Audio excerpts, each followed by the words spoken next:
Muy buenas tardes, estimados televidentes y radioyentes. Estamos en la emisión 25 de Cuba Debate en Mesa Redonda. La conjunción del espacio digital líder en nuestro país con nuestro programa televisivo, donde acudimos a los trabajos de Cuba Debate, a los temas de Cuba Debate para traerlos acá a nuestra Mesa Redonda. Desde su fundación, Cuba Debate ha sido un espacio precisamente para hablar del tema del terrorismo. El terrorismo que Cuba ha sufrido desde el triunfo mismo de la revolución, el terrorismo que se ha convertido en un fenómeno global y el terrorismo mediático en particular, que ha sido centro de la atención de nuestro espacio digital. De eso estaremos hablando hoy en nuestra mesa redonda. Tendremos diversos trabajos sobre este asunto y también tendremos la opinión de los expertos. Hemos invitado esta tarde acá a nuestro programa a la doctora María Elena Álvarez Acosta, profesora titular del Instituto Superior de Relaciones Internacionales Raúl Roa, experta en estos temas y además colaboradora no solo de nuestra mesa redonda, sino también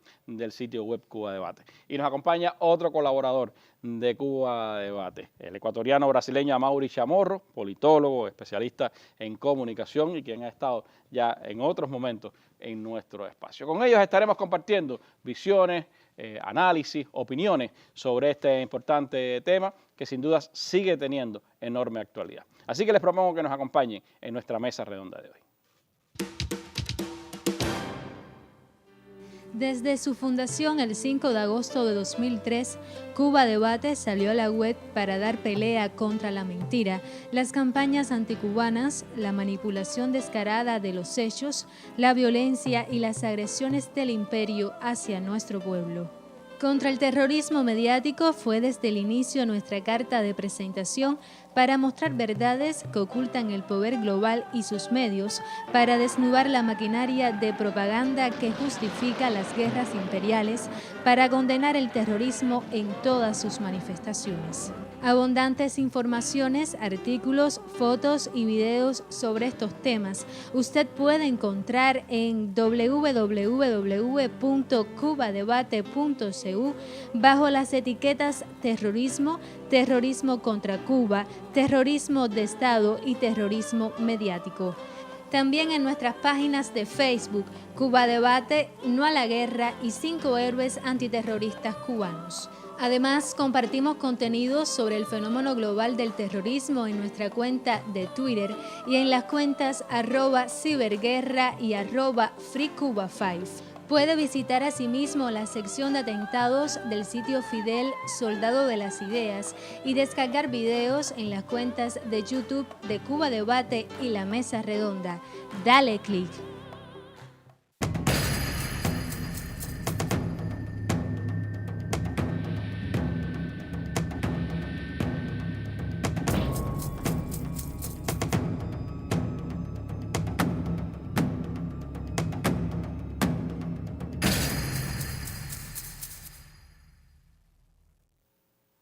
Y Cuba Debate, como otros medios, recordaba en estos días los atentados a las Torres Gemelas del 11 de septiembre de 2001. Pero un 11 de septiembre, mucho antes, un diplomático cubano, Félix García, había sido asesinado en pleno Nueva York en uno de los actos terroristas impunes que ha ocurrido en esa ciudad norteamericana. Parte de ese terrorismo de Estado que se ha aplicado desde los Estados Unidos hacia Cuba y que sigue teniendo manifestaciones importantes en las últimas semanas, en los últimos días. Hoy hay dos informaciones importantes, una que acaba de conocerse y que está ya en la página web de Cuba Debate, otra que se dio a conocer en la mañana y de la cual ya tenemos importantes análisis también en nuestro sitio web. La información del momento es que el gobierno norteamericano ha expulsado a 2 diplomáticos cubanos ante las Naciones Unidas. Según la información de Cuba Debate, el gobierno de Estados Unidos expulsó a 2 miembros de la misión diplomática de Cuba ante la Organización de las Naciones Unidas por presuntamente haber desarrollado actividades contra la seguridad nacional de Estados Unidos. Además, la vocera del Departamento de Estado, Morgan Ortagus, confirmó en su cuenta de Twitter que el cuerpo diplomático cubano ante la ONU deberá permanecer en Manhattan, Nueva York, donde se localiza la sede del organismo, sin salir de esos perímetros. Después de que 2 miembros de la misión de Cuba ante la ONU participaron en actividades perjudiciales contra la seguridad nacional de Estados Unidos, les pedimos abandonar el país. Miembros de la misión de Cuba ante la ONU tienen restricciones de permanecer en Manhattan. Nos tomamos en serio todos los intentos contra la seguridad nacional de Estados Unidos, tuiteó la funcionaria norteamericana. De inmediato, el canciller cubano Bruno Rodríguez Parrilla contestó en su cuenta de Twitter que dicha acción solo tiene como objetivo provocar una escalada diplomática que lleve al cierre de las embajadas, endurecer aún más el bloqueo y crear tensiones entre ambos países. El jefe de la diplomacia cubana rechazó categóricamente la injustificada expulsión de los funcionarios de la misión permanente de Cuba en la ONU y calificó como vulgar calumnia la imputación de que realizaron actos incompatibles con el estatus diplomático. La expulsión de los 2 diplomáticos cubanos se da en el marco de la Asamblea General de la ONU, que reúne a jefes de Estado y cancilleres de todo el mundo, y sucede en momentos en que Washington ha presionado a Cuba con nuevas sanciones comerciales, prohibiendo además los viajes grupales educativos a la isla, cancelando la autorización para los viajes de barcos de recreo y de pasajeros, incluyendo los cruceros y yates, y también aumentando pues la presión contra navieras y barcos petroleros del mundo que puedan traer combustible a nuestro país. Cuba ha denunciado que Washington ha presionado económicamente al país y ha provocado la escasez de combustible, y además ocurre un día antes de que el canciller cubano presente, como se ha anunciado mañana, el nuevo informe del bloqueo, los efectos del bloqueo de Estados Unidos contra Cuba, que será discutido nuevamente como punto de la Asamblea General de Naciones Unidas. A la vez, hoy se ha dado a conocer un importante estudio de científicos canadienses que confirman, como dice Cuba Debate, que no hay síndrome de La Habana. Se ha dado a conocer un nuevo estudio que diseñado por el programa televisivo Enquete de Radio Canadá, alega que agentes neurotóxicos usados en la fumigación con pesticidas pudieron ser la causa de los problemas de salud que reportaron diplomáticos canadienses mientras estaban acreditados en Cuba. La investigación científica encabezada por el doctor Alan Friedman del Departamento de Neurociencias y Pediatría Médica de la Universidad de Dalhousie en Canadá dice que hace referencia a que existe una correlación entre los individuos más afectados por los síntomas y el número de fumigaciones que se realizaron en sus residencias en Cuba.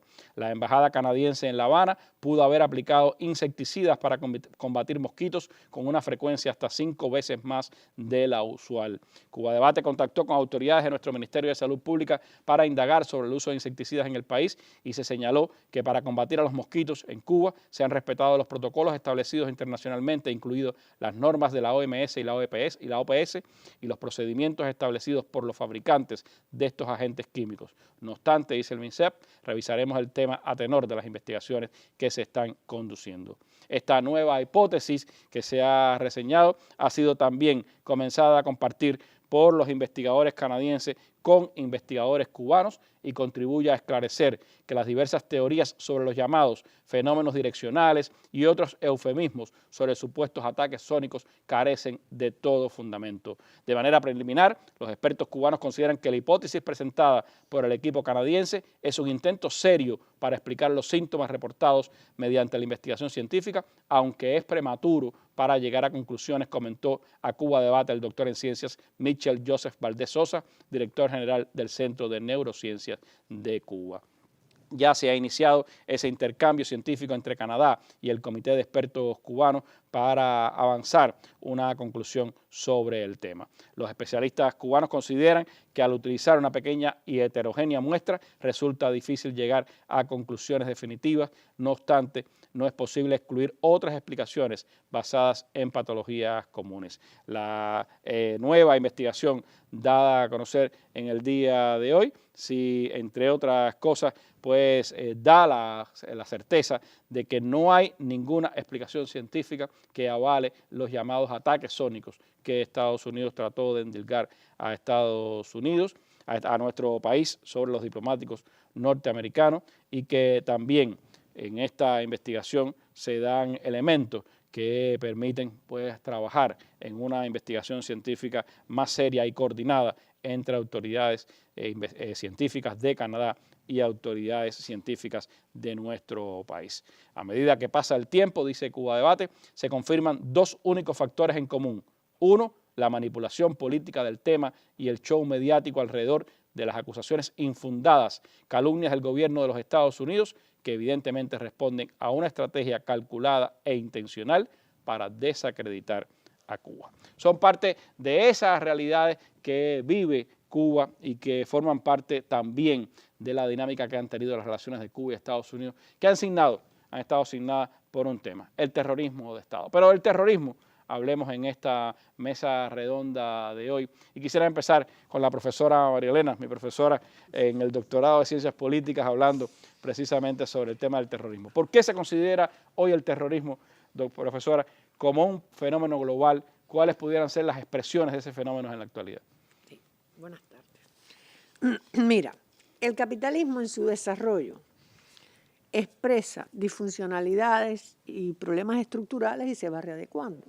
Pero en la medida en que esas disfuncionalidades y esos problemas estructurales y discapacidades, vamos a decir, del sistema, avanzan en la globalización, todos los fenómenos que les son disfuncionales se convierten en un problema global.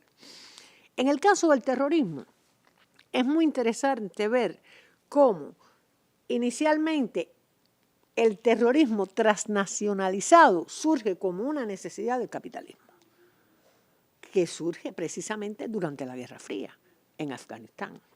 Y entonces todo el mundo mira hacia el terrorismo islámico. Es más, en las páginas web a veces determinados centros definen el terrorismo como los grupos que utilizan la violencia, grupos de base islámica.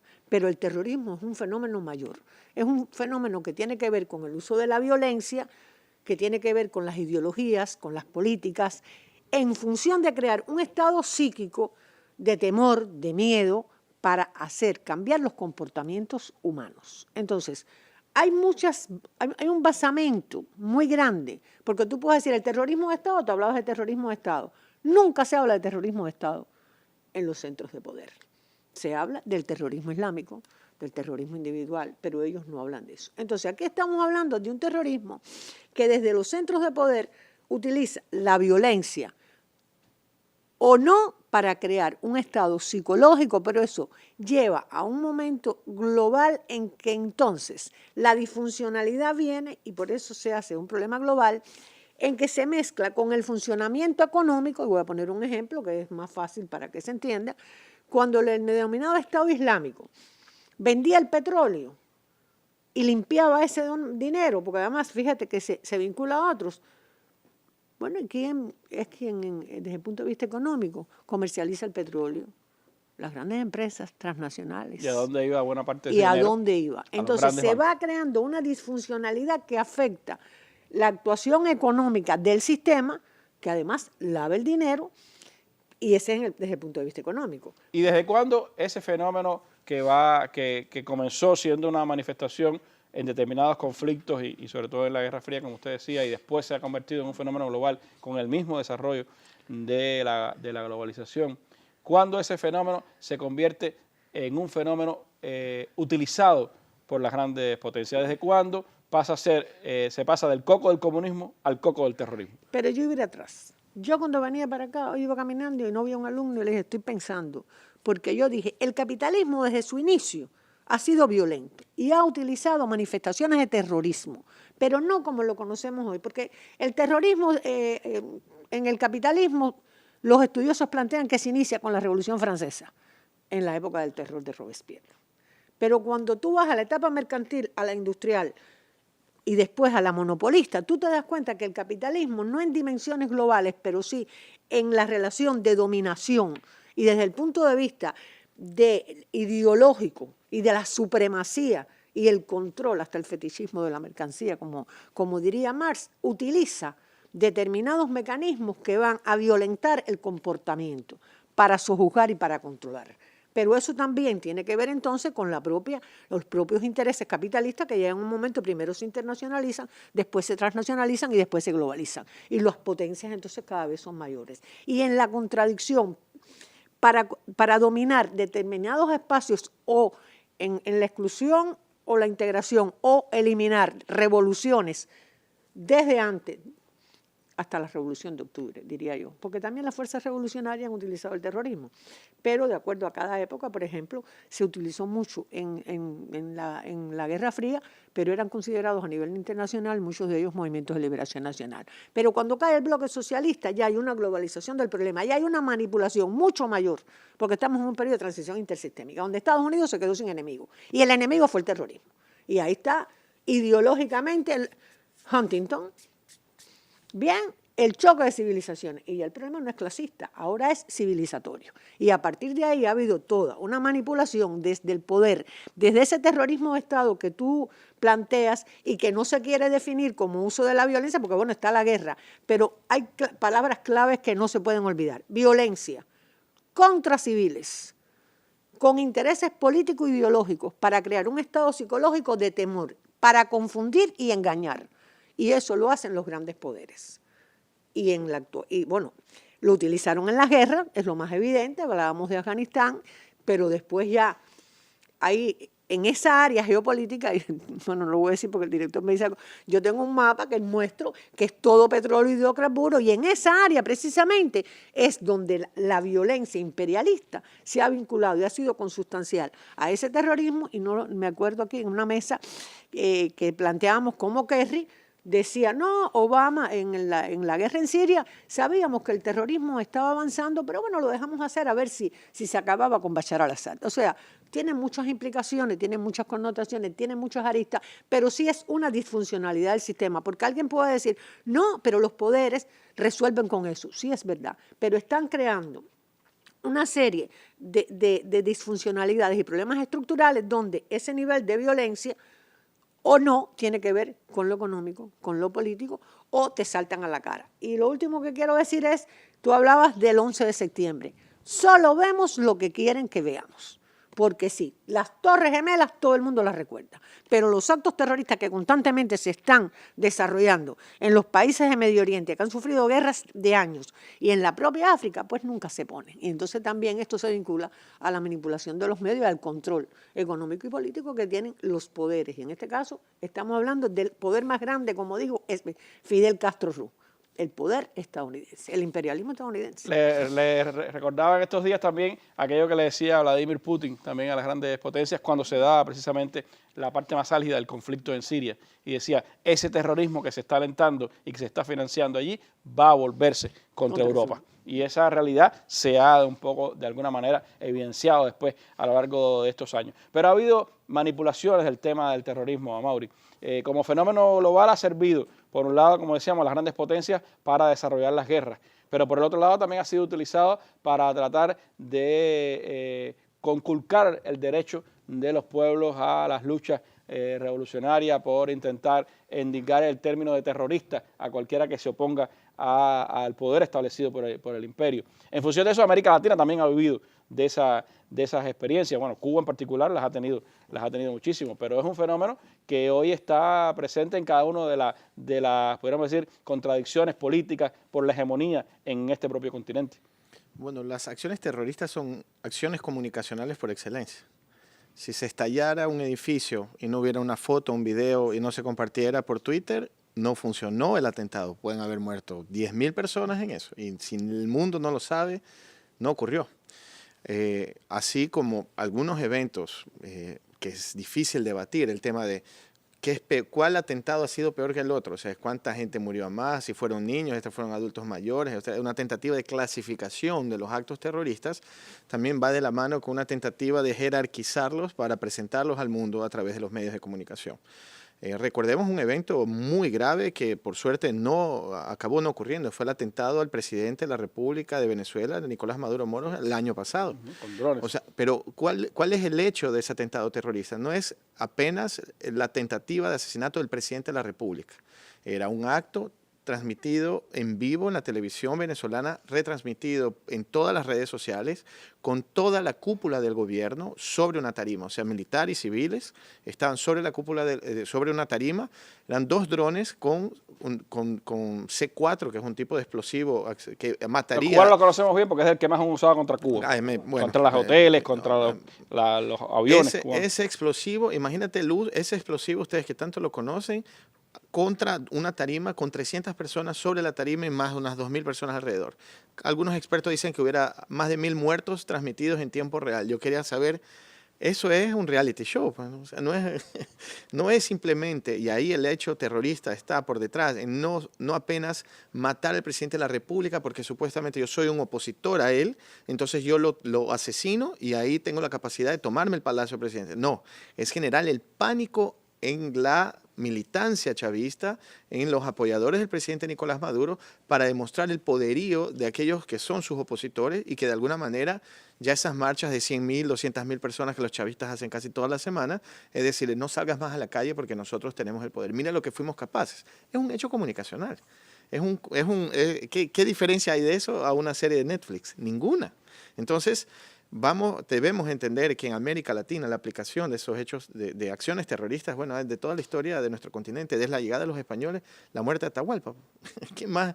Lo que hizo Pizarro, lo que hizo Cortés en México, o sea, son acciones públicas. Si no es público, si no se mediatiza, y ahora con las redes sociales se potencializa la acción del terror, de generar el pánico. Y algunas de esas acciones hasta se transmiten en vivo por Facebook. No, y ahí yo quería llegar en YouTube. Lo que pasó en Nueva Zelanda. No, peor que eso. ¿Cuántos años ISIS grababa y transmitía por las redes sociales?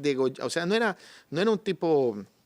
Vamos a decir de nuevo las clasificaciones, ¿qué es peor, no? Quemar o degollar. Pero la cosa es que ISIS mostró por lo menos unas 20 formas distintas de matar personas de manera sádica, casi que transmitidas en vivo, y YouTube, Twitter, Instagram no cortaban ese contenido. O sea, después de muchos años y muchas insistencias de gobiernos europeos, ¿por qué? Porque estaban cooptando a gente que se reconocía, decía, eso es lo que hay que hacer a los impuros, a lo que sea. O sea, no es el islámico, no es la religión musulmana, no tiene nada que ver, son gente a servicio del capitalismo, porque esa gente tenía una función, y ahí está el tema de Siria, todo el tema geopolítico que podemos hablar. Yo me quiero orientar al tema comunicacional. Entonces, por redes sociales, y yo me acuerdo, por WhatsApp, cómo uno recibía los videos mira ahora, mira esto, así como hasta como diversión. ¿Por qué? Porque yo también veo en la televisión en horario prime time, en cualquier canal de cualquier democracia burguesa del mundo, yo veo una película donde degollan a las personas igualito lo que hace el ISIS. Entonces, ¿qué está ocurriendo? Nosotros tenemos una potencialidad del terrorismo para el dominio y para el objetivo, ¿no? Para que la sociedad de alguna manera tenga miedo y su capacidad de decisión política sea reducida, porque yo digo que esto me puede pasar a mí. Y es lo que intentaron hacer con el presidente Nicolás Maduro y con el chavismo el año pasado en el presidente Maduro en Venezuela, ¿no? El infundir temor es parte de ese uso del terrorismo. Es la función del terrorismo. El hacer que la gente Claro. no pueda reaccionar ante ese poder y se puedan abrir espacios Exactamente. para los propósitos geopolíticos de las grandes potencias. El terrorismo que, como decimos, Cuba lo ha vivido desde el propio triunfo de la revolución. Cuba, que fue el país que tuvo que sufrir además el atentado más grosero contra una aeronave comercial antes de que ocurrieran los atentados del 11 de septiembre. Lo ocurrido aquel 6 de octubre de 1976, que los cubanos hemos denominado como el día para homenajear a las víctimas del terrorismo contra Cuba, ha dejado marcada la vida de Margarita Morales, hija de una víctima de aquel atentado de Barbados, y que es parte de esos testimonios que Cuba tiene sobre lo que significa el terrorismo de Estado aplicado contra una nación. El 6 de octubre de 1976, el vuelo 455 de Cubana fue víctima de un atentado terrorista en pleno vuelo. Este hecho es conocido en la historia como el crimen de Barbados. 73 personas murieron, entre ellos Luis Morales Viego, conocido como Villito, quien era integrante de la Comisión Técnica de Esgrima. Te podría decir que mi papá era un hombre excepcional. Quizás todas las hijas dicen lo mismo de sus padres, pero yo puedo decir que sí, que lo era. Muy cariñoso, muy preocupado por nosotros, o sea, mi hermana y yo, que fuéramos sus hijas. muy preocupado también por su superación personal y por la de nosotros también, que estudiáramos, que fuéramos útiles, que participáramos en todo lo que se podía en aquellos años.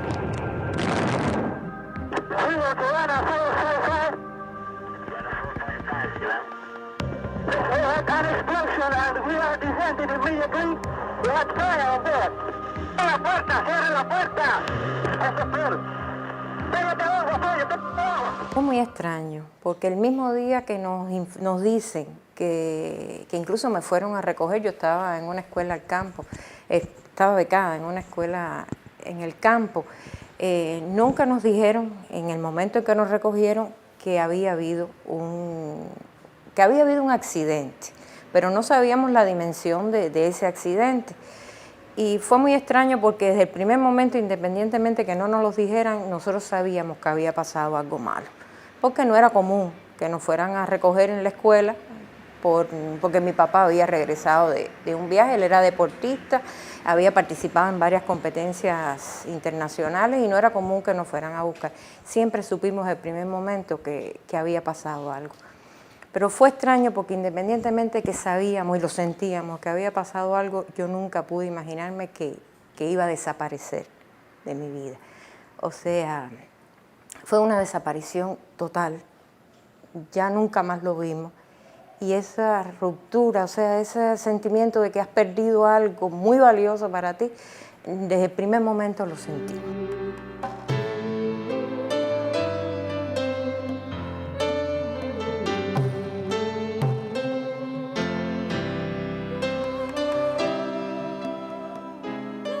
Es difícil no solo los 6 de octubre. Cada vez que nos enfrentamos a la idea de mi papá o alguien me lo menciona o algún amigo o algún conocido me habla de mi papá, siempre sentimos el mismo dolor. Ahorita se cumplen 43 años del crimen de Barbados y yo recuerdo a mi papá y ese momento tan duro como si hubiera sido ayer, como si fuera sido hoy. No podemos decir que el dolor se comparte, el dolor se multiplica. Millones de cubanos lloramos hoy junto a los seres queridos de las víctimas del abominable crimen. Y cuando un pueblo enérgico y viril llora, la injusticia tiembla.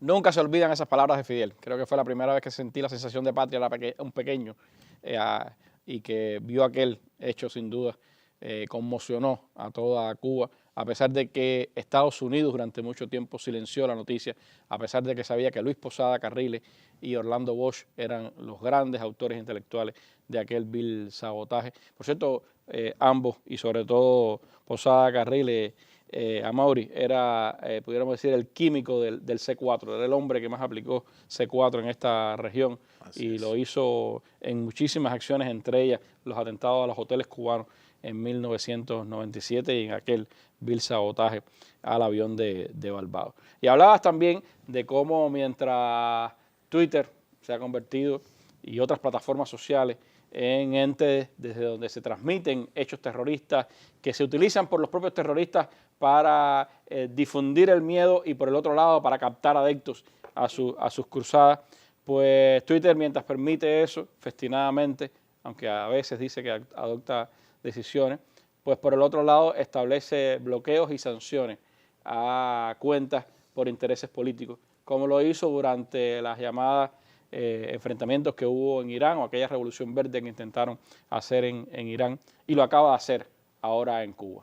Como ha sido noticia, en los últimos días Twitter aplicó bloqueo a cuentas de periodistas cubanos, a los principales medios de comunicación, a varias personalidades de nuestro país. Todavía Cuba Debate, una semana después, no ha recuperado su cuenta principal en Twitter y es parte también de esa manera en la que se expresa la utilización de los medios con expresos intereses políticos por parte de las grandes potencias. De eso nos habla este reporte.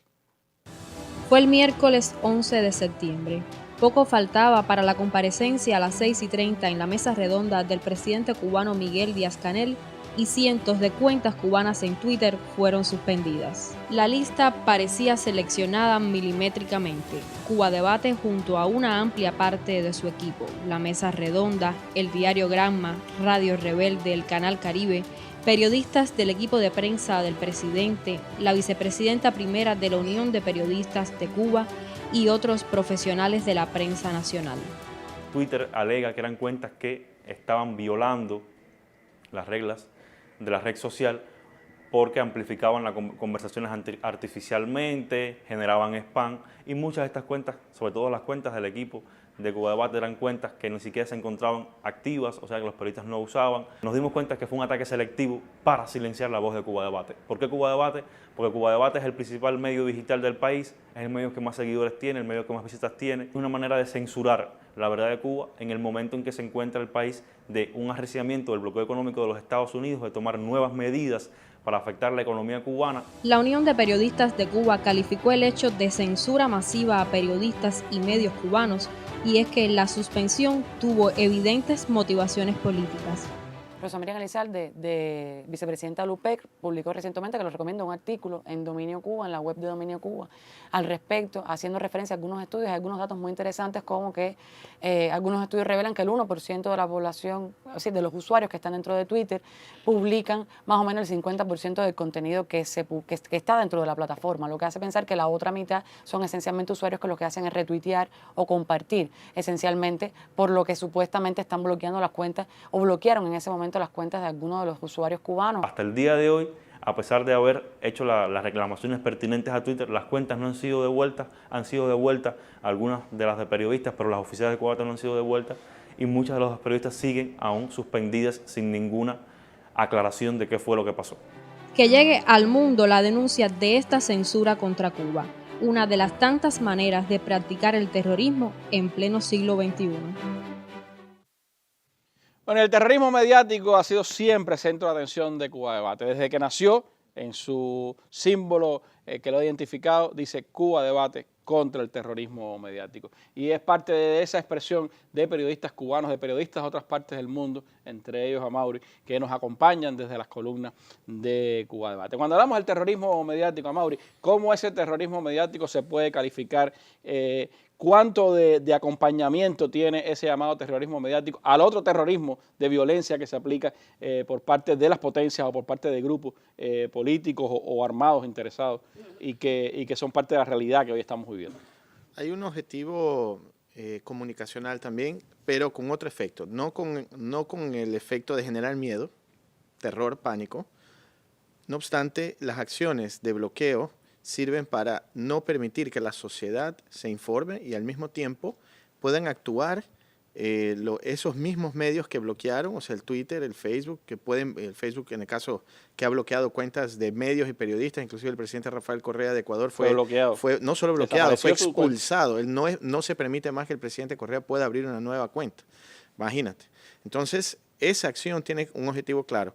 Primero, callar las voces que tienen capacidad de dialogar con la sociedad cubana, con las sociedades alrededor del mundo, pero que consiguen dialogar, conectarse con esa gente, pero que amenaza políticamente el objetivo económico de las fuerzas de los poderes hegemónicos. Entonces, ¿cuál es el objetivo final? Es primero, callar la posibilidad de las voces, de dialogar, callar las voces que pueden dialogar con la sociedad cubana y con el resto del mundo, porque Cuba Debate es un referente a todo el planeta, no solo sobre la realidad de Cuba, sino también como un referente de análisis y opinión sobre lo que ocurre en el mundo.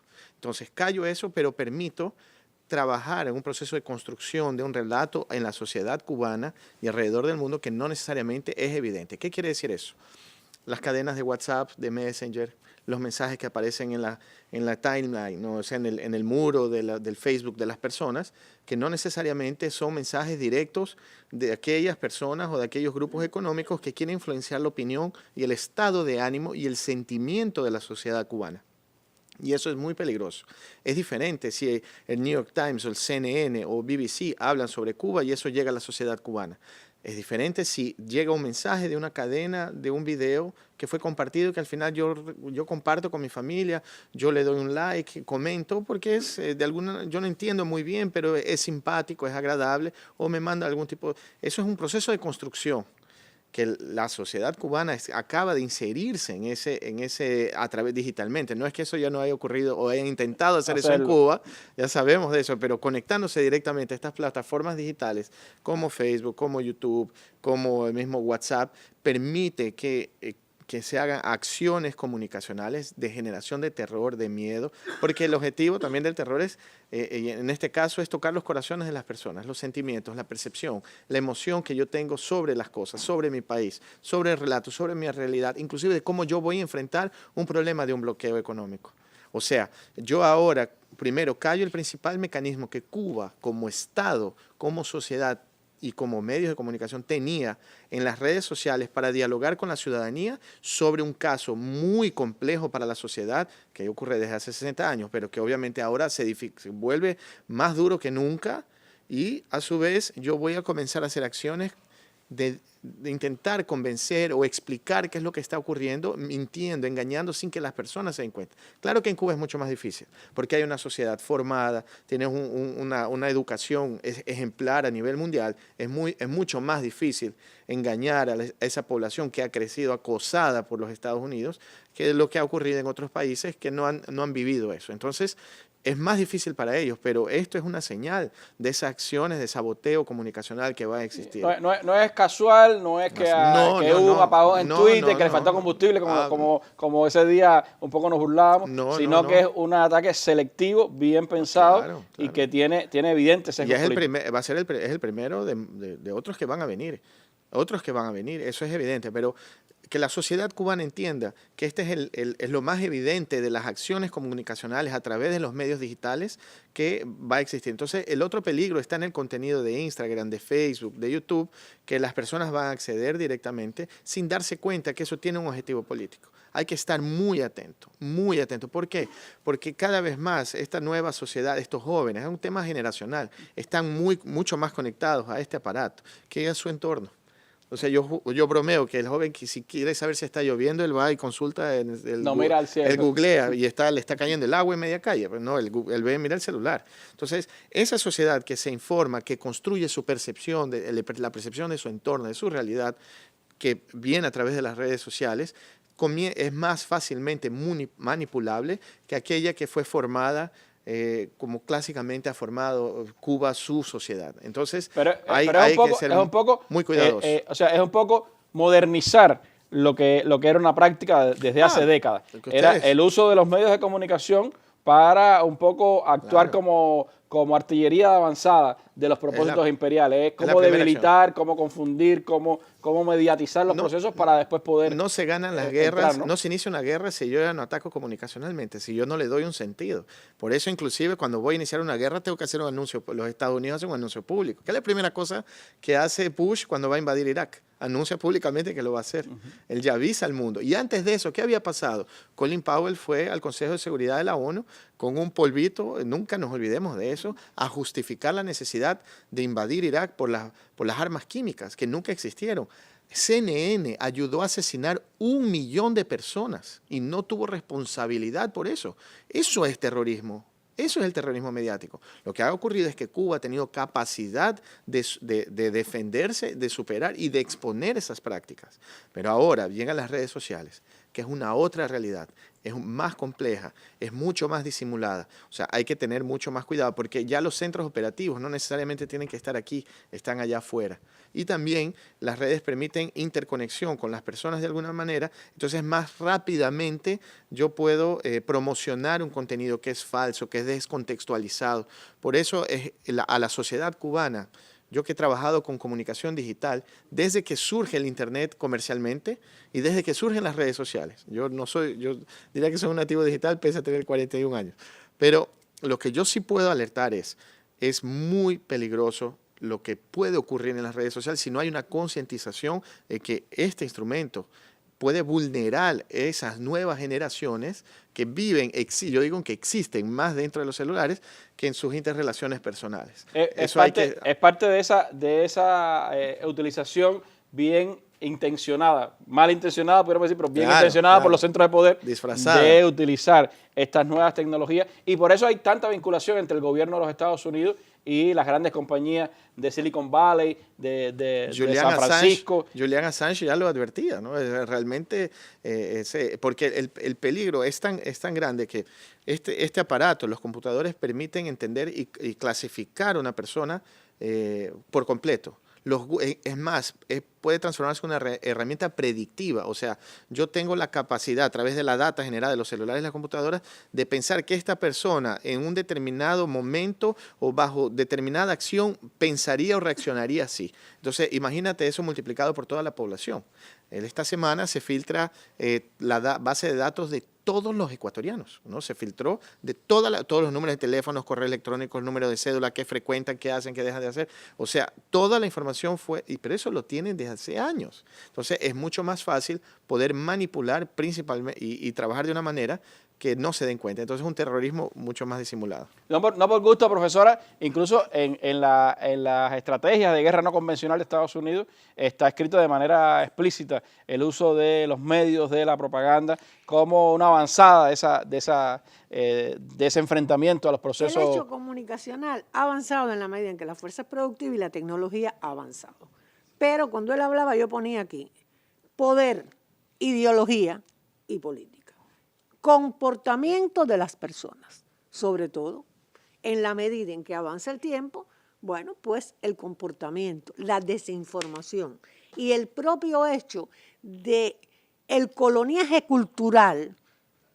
Bien, porque yo te quito Facebook, utilizas, yo las utilizo, pero bueno, mis alumnos, yo trabajo con jóvenes y sé cómo eso significa, pero estamos hablando de que estoy tratando de imponer mis valores y sigo en el coloniaje cultural, porque yo soy quien domino la tecnología. Por eso no le quiero dar la tecnología a un país del tercer mundo. Y a través de cuando tú hablabas del hecho comunicacional y yo oía a Fidel, en aquel momento el hecho comunicacional casi no existía, porque no era igual al de hoy. Y el pueblo de Cuba, es posible que los jóvenes, como tú dices, el teléfono. El problema es que son poco originales los estadounidenses. Tiene su lista de grupos, tiene su lista de países patrocinadores y hay muchos que siguen esa lista, hasta en eso. Pero vuelvo al poder, ideología, política y comportamientos. Pero en el caso de Cuba yo creo que hasta los jóvenes ya estamos inmunizados. Ya donde quiera que yo llego yo soy la más vieja. Ya a mí no me preocupa nada que haga Estados Unidos, porque simplemente yo estoy en una trinchera desde que nací. Y yo tenía 22 años en ese discurso y todavía me acuerdo y me dan ganas de llorar.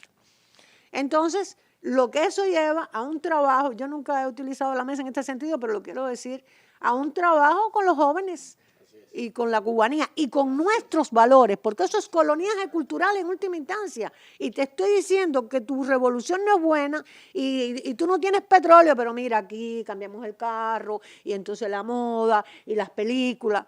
Y sigue siendo el mismo objetivo, pero en la medida en que se ha desarrollado el capitalismo, utilizando esos patrones que tú decías. El hecho comunicacional es hoy, pero el terrorismo es anterior. Y tiene una mediatización diferente, porque las redes sociales pues implican actuar directamente sin que entren incluso los medios de comunicación, sin que entren directamente voceros incluso de esa comunicación, ¿no? Si yo me divierto mucho, yo tengo una foto que es del malecón y entonces hago los jueguitos eso a veces. Ya no, porque no los puedo hacer, porque no tengo tiempo. Y entonces tú pones, bueno, ¿y de qué nacionalidad yo soy? Bueno, yo soy suiza, porque está el mar y parece que los ojos piensan que es el sol. Y con eso te enganchan, hasta con eso. Porque entonces dejas de pensar en cosas interesantes, porque además el que trabaja con jóvenes tiene que conocer eso. Y como parte de esas realidades que vienen desde mucho antes, que ahora se globalizan con las redes sociales, se hacen mucho más rápidas, instantáneas, todas estas reacciones, que se busca mover las emociones, como se decía, y no el raciocinio, pues también está la manipulación en función de los intereses políticos de las grandes potencias, en función de los intereses geoestratégicos de esas potencias. Lo que está ocurriendo en Venezuela ahora mismo es un ejemplo claro de terrorismo mediático. Lo que se hace contra ese país, la conjunción de los grandes medios, las redes sociales, los intereses del gran capital y de de los propios poderes políticos, pues lleva a la manipulación de la realidad. E incluso una extraordinaria denuncia como la que se ha hecho en las últimas horas de los vínculos del autoproclamado presidente de Venezuela, Juan Guaidó, con paramilitares y narcotraficantes colombianos, ha sido tratado de mediatizar por los grandes medios de comunicación. Hay una pieza deliciosa de Russia Today sobre lo que ha ocurrido comunicacionalmente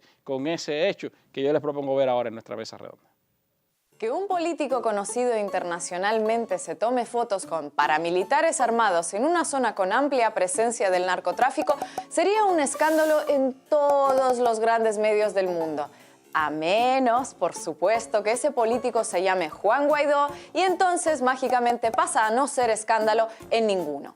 La aparición de unas fotos del autoproclamado presidente de Venezuela posando relajado junto a dos narcoparamilitares colombianos, tomadas el día en que entró a Colombia por caminos irregulares para encabezar el fallido intento de ingresar supuesta ayuda humanitaria a Venezuela, alborotaron las redes sociales. Como no se puede desmentir que Los Rastrojos es un grupo narcoparamilitar, como no se puede negar que quien aparece sonriente junto a dos de sus miembros es Juan Guaidó, enseguida comenzó un campeonato mediático y político a ver quién echaba más balones fuera. Para empezar, una cuidadosa selección de adjetivos para minimizar la cosa.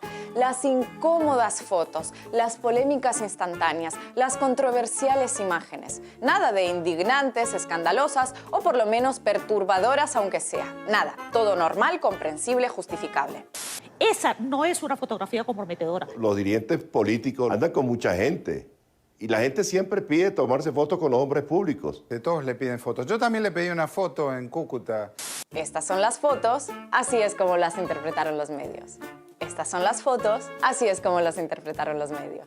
Los intentos de algunos por ocultar ciertos detalles reveladores, como por ejemplo la pistola que llevaba uno de los paramilitares en su cinturón, requirieron meterle zoom y recorte a las fotos, aunque fuera a costa de que salieran más pixeladas que un mosaico romano. A otros les dio por declarar que es falso que los rastrojos sean paramilitares, lo que no solo es mentira, sino que además no es que cambie demasiado la historia. Pero además los rastrojos no son paramilitares. ¿Cuál es el vínculo de los rastrojos con los militares de Colombia? Son narcotraficantes. Mucho ojito, ¿eh? El presidente encargado se fotografió con narcotraficantes, no con paramilitares, así que más respeto. Los hubo hasta quienes publicaron la noticia de las fotos en Twitter, pero usando otra foto, seguramente para no impresionar a las almas sensibles. ¡Qué detalle! No muestres las fotos con los paracos en el tuit, tampoco así, ¿eh? ¿Qué va a pensar la gente del pobrecito Guaidó? Pon una con jóvenes sonrientes para balancear. El presidente colombiano también salió a aclarar que no iba a permitir que unas simples fotos con narcotraficantes que descuartizan gente arruinaran su luna de miel con Guaidó. Pero más allá de si hay foto o no hay foto, lo que quiero destacar es quién es él. Él es un titán, él es un héroe que está luchando por la democracia de su país. Y entre los medallistas de este torneo internacional de No aclares que oscurece, destaca como nadie el embajador de Guaidó en Colombia. La frontera colombo-venezolana es una frontera muy caliente. Ahí hay de todo. Uno no le pide ni carnet de identidad ni documentos de antecedentes penales a la gente. Claro, embajador, pero no olvide que el espontáneo en cuestión iba con una pistola en la cintura y a plena vista. Mucho documento de antecedentes penales no había que pedirle como para mínimo desconfiar, ¿no? Nunca escuché de un monarca, ministro, presidente, ni siquiera un supuesto presidente al que su personal de seguridad permita que se le acerque a alguien armado, salvo, obviamente, que quien se acerque sea alguien de confianza. De mucha confianza. Y es que ahí está la clave, porque no se trata de los acompañantes solamente, sino del momento en que fueron tomadas las fotos. Durante una operación secreta para atravesar una zona fronteriza controlada por narcoparamilitares y continuar la marcha hasta ser recibido por las autoridades colombianas. ¿Los rastrojos ayudaron en la logística del traslado? ¿Despejaron el camino tal como denuncian organizaciones sociales de la zona? ¿El gobierno colombiano estaba al tanto? Si estas preguntas inquietan, imaginen las respuestas. Por fin, cuando el más interesado en aclarar lo sucedido salió a dar explicaciones, el resultado fue como preguntar ¿qué hora es? Y que te respondan bajando las escaleras al fondo a la derecha. De nuevo, aquí, hoy, lo que queda manifiesto en este momento es que lamentablemente en territorio venezolano el régimen de Maduro ampara a estos criminales y que en Colombia pagaron, celebramos. No sé ustedes, pero yo creo que está cambiando de tema y sin disimular. ¿Tiene o no tiene vínculos con los rastrojos? ¿Quién es el que tiene entonces el vínculo? ¿Quién es que le da los vínculos? ¿Quién es el que le da entonces? ¿Quién es el que tiene el vínculo? Ah, porque yo no tengo ni idea. A ver, de nuevo. Bueno, miren. Nada, tranquilo, presidente. No quiero robarle más tiempo. Usted siga así, sacándose fotos con todo el mundo, aunque sean narcos tatuados hasta el cuello como los propios maras o paracos con pistola al cinto. Que algún buen recuerdo tendrá que quedarle para cuando concluya su presidencia imaginaria.